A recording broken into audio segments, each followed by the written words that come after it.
Kita beralih ke informasi politik, Saudara. Anies Baswedan sempat menjadi sosok kuat yang disebut-sebut akan menjadi lawan tangguh bagi siapapun yang akan berlaga di Pilkada Jakarta 2024. Namanya pun masuk bursa calon gubernur Jakarta dari sejumlah partai politik.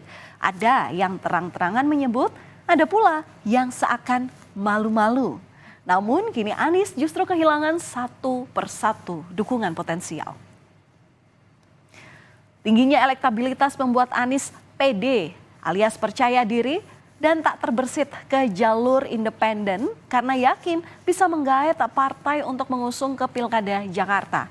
Hasil survei Litbang Kompas salah satunya, Saudara, pernah menunjukkan kalau potensi Anies ini cukup menjanjikan menjadi bakal calon gubernur.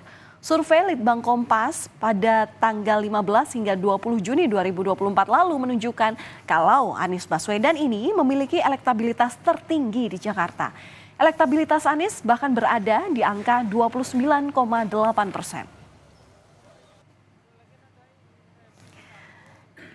Ya, angin segar pun datang dari partai politik. Pada tahap itu Anies paling optimistis karena didukung oleh 3 partai, yakni PKB, Nasdem, dan PKS yang sebelumnya juga mengusung Anies di dalam kontestasi Pilpres 2024.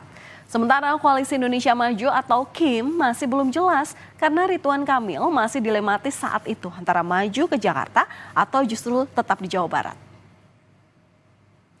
Namun tak ada angin, tak ada hujan, tak disangka ketiga partai politik yang awalnya kompak mendukung kini justru berbalik badan meninggalkan Anies Baswedan.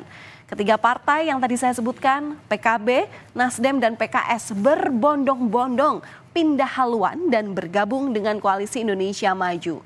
Mengapa bisa demikian? Ketua Umum Nasdem Surya Paloh bilang sulit bagi Anies Baswedan untuk maju dalam Pilkada Jakarta.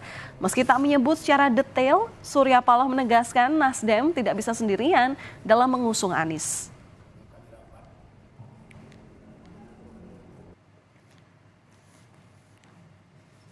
Sementara juru bicara PKS Muhammad Khalid menyebutkan tidak ada progres dari pencalonan Anies dan Sohibul Iman hingga batas waktu pada tanggal 4 Agustus 2024. Karena kondisi itu, maka PKS memutuskan untuk menjalin komunikasi dengan Koalisi Indonesia Maju yang mengusung Ridwan Kamil untuk maju jadi calon gubernur Jakarta.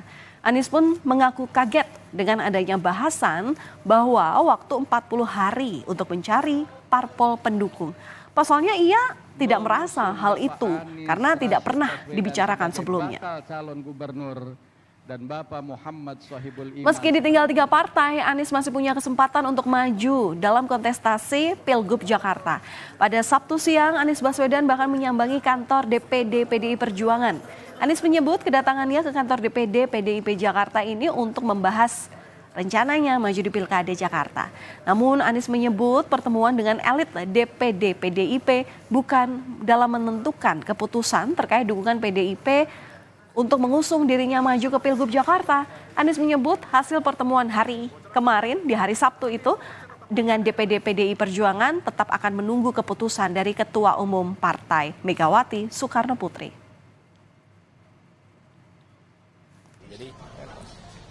Hal-hal yang menyangkut pilkada tentu kita obrolkan, tapi kita semua menunggu apa yang menjadi keputusan.